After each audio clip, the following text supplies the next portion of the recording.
Hi folks, in today's video I'll give you 5 tips to make your combat more engaging.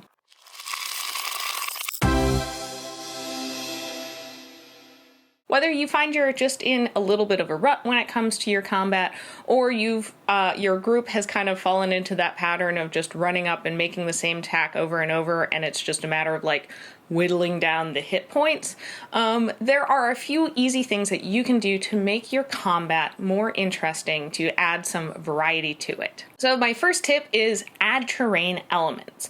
Add in trees, bushes, giant rocks, rivers. These terrain elements are going to provide a lot of different opportunities for combat to be a little bit more interesting. It could provide some places for your player characters or the enemies to hide.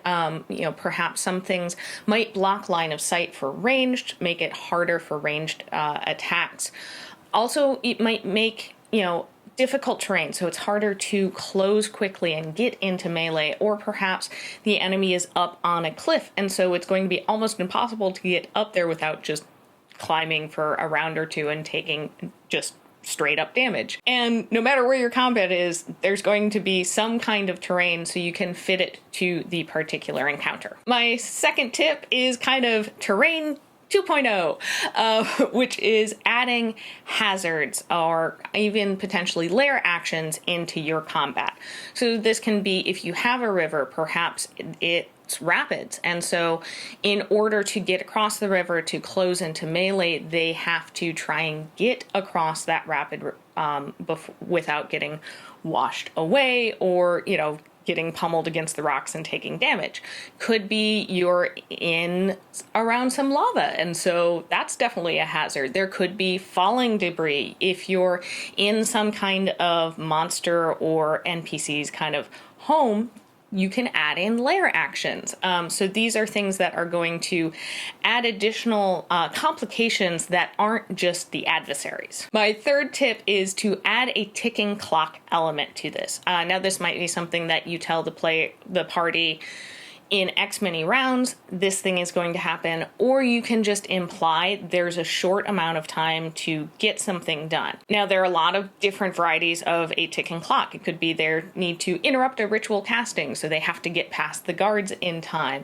It could be that there's going to, the wall is going to fall down because there's an earthquake that got triggered by something, and so they have to make it out. This adds a sense of urgency, and it's something that the players have that in their mind of, we have to make choices kind of quickly, but also you don't want to draw out the combat. So especially if you find that your combat keeps getting drawn out, maybe adding a ticking clock element is going to make it a lot more interesting. A big thanks to all of our patrons, especially Arvi. If you want to support our channel, you can head on over to patreon.com/rollforinitiative and check out the perks of being a patron. My fourth tip is to have multiple points of attack. So this could be something like an ambush where, all at once, a number of people come from different sides. This is going to provide an opportunity to have that kind of like, well, which target do you go after? And not just the party closes in on the foe, but the foes are now closing in on the party. Alternatively, you could have kind of a staggered approach to this multiple points of attack.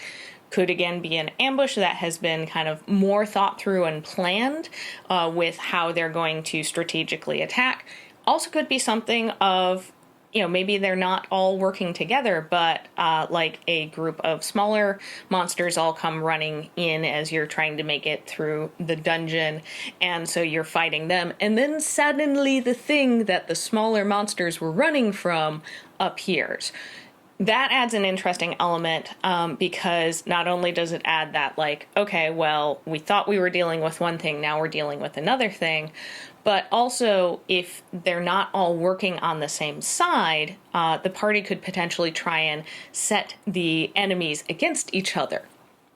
So that's going to be interesting. And my fifth suggestion is to provide the party either a person or an object that they have to protect. Now, this is going to make them have to think a little bit more defensively than rather just purely offensively. So if you do have a party that tends to just run in and attack things without thinking things through. Maybe this is a cool way to change it up and provide them with an opportunity they haven't had before. With having to protect something, they're not going to be able to be purely offensive. They'll also have to be defensive, and it adds an element of like, well, yes, even if they defeat the foes, if the object gets destroyed or the person gets hurt or killed, then they've failed that encounter. There's kind of a staggered level of how successful they were in that encounter. So those are my 5 tips. If you've used any of these, I'd love to hear how it went for you, as well as if you have any additional ideas, leave them down in the comments below for other people to get inspiration on how to have more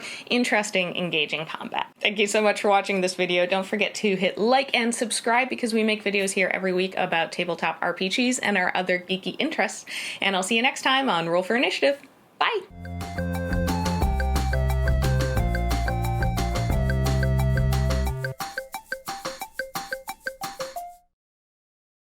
Thank you so much for watching, and don't forget to hit like if you enjoyed the video and subscribe once the motorcycle goes by.